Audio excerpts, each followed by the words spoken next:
नमस्कार, आपण पाहत आहात सह्याद्री न्यूज, आवाज महाराष्ट्राचा। आदरणीय अध्यक्ष महोदय, माझ्यासारख्या नवख्या आमदाराला तुम्ही राज्यपालांच्या अभिभाषणावरती माझं मत मांडण्यासाठी संधी दिली त्याबद्दल तुमचा मी मनापासून या ठिकाणी आभार मानतो। 15व्या सार्वत्रिक निवडणुकीनंतर खूप मोठ्या बहुमताने महायुतीचं सरकार या ठिकाणी स्थापन झालेलं आहे आणि राज्यपालांचं अभिभाषण म्हणजे आमच्या शासनाचा भविष्यातला जो प्लॅन आहे तो प्लॅन म्हटलं तरी वावगं होऊ नये असं माझं व्यक्तिगत मत आहे।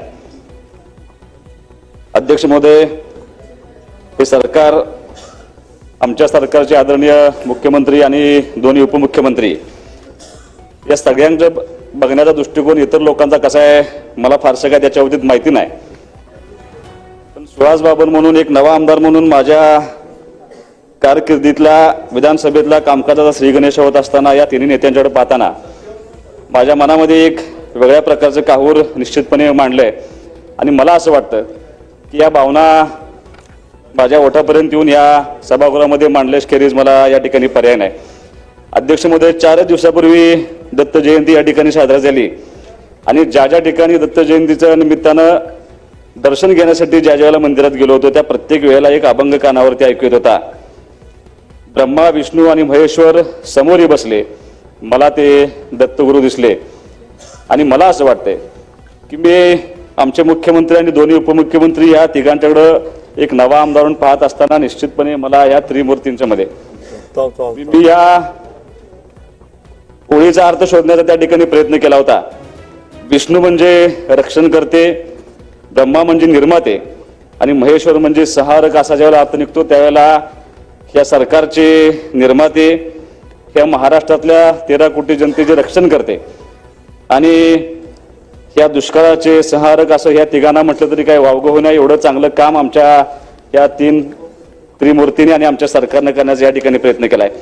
अध्यक्ष महोदय, 62 मुद्द्यामध्ये आदरणीय महामहिम राज्यपालांनी त्यांचं अभिभाषण त्या ठिकाणी केलंय, पण माझ्या दृष्टीनं ह्या 62 पैकी अत्यंत महत्त्वाचं काय असेल तर ते कृषी विभागासाठी आणि शेतकऱ्यांसाठी ज्या काही योजना आमचं शासन राबवते त्यामध्ये प्रधानमंत्री किसान सन्मान योजना असेल, मुख्यमंत्री वयराजा मोफत योजना असेल, वीज योजना असेल, पीक विमा योजना असेल, मागील त्याला सौर पंप असेल, या सगळ्या योजना राबवत असताना मी साहेब एवढंच तुम्हाला सांगतो, शेतीचा उद्धार म्हणजेच शेतकऱ्यांचा उद्धार आणि पर्यायाने देशाचा उद्धार या सूत्रावरती हे राज्य शासन काम करीत आहे। त्यामुळे मी सर्वांच्या वतीने यांचं मनापासून पहिल्यांदा या ठिकाणी अभिनंदन करतो।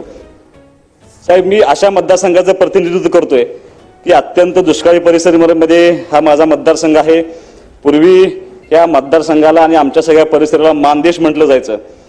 आदरणीय सहकारी आमचे सत्यजित भाऊंनी जसं सांगितलं, गदे माडगुळकर हे माझ्या मतदारसंघातील आटपाडी तालुक्यातले माडगुळे गावचे सुपुत्र आहेत आणि ह्या दुष्काळाचं आणि ह्या मतदारसंघाचं आणि या मानदेशाचं विश्लेषण करत असताना त्यांनी सांगितलं होतं, मानदेश माझा दांडगा जसा भाकरीवरचा सांडगा, म्हणजे भाकरी अशी शुष्क आहे आणि त्या शुष्क प्रदेशावरती सांडग्यासारखा हा मानदेश माझा वसलेला आहे।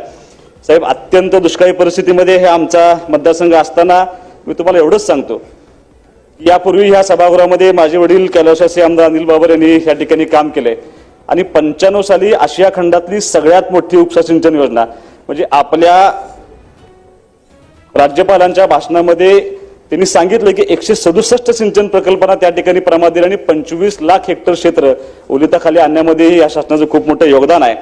माझ्या मतदारसंघातली आशिया खंडातली सगळ्यात मोठी टेंबू उपसा सिंचन योजना साहेब ही 95 साली युती सरकारनं मान्यता देण्यापासून 2024 पर्यंत ही योजना पूर्ण करून घेण्यापर्यंत ह्या सरकारचा त्या ठिकाणी खूप मोठा वाटा आहे।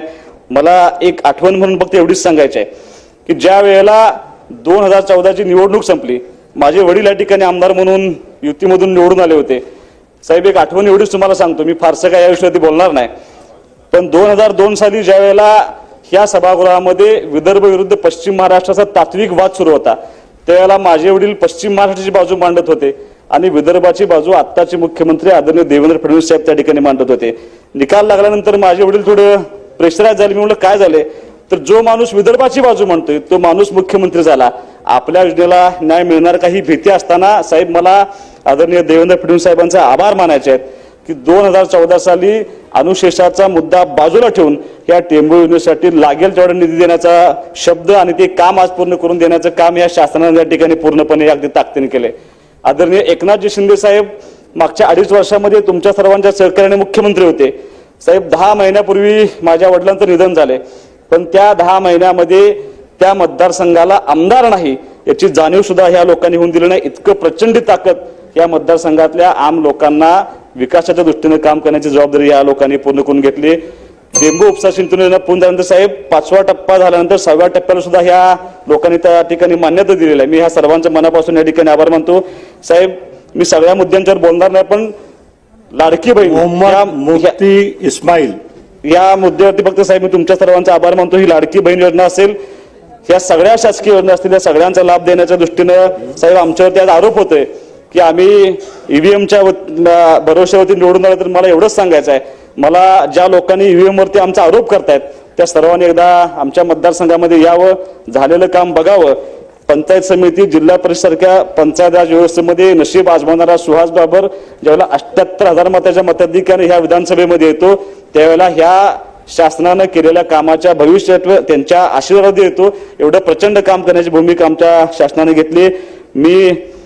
तुम्ही साहेब आम्ही विनंती केली, आम्ही मगाशी त्या आमच्या पक्षाची मिटिंग असल्यामुळे आम्हाला बाहेर बोलवलं होतं, तरी तुम्ही आम्हाला या ठिकाणी बोलण्याची संधी दिली.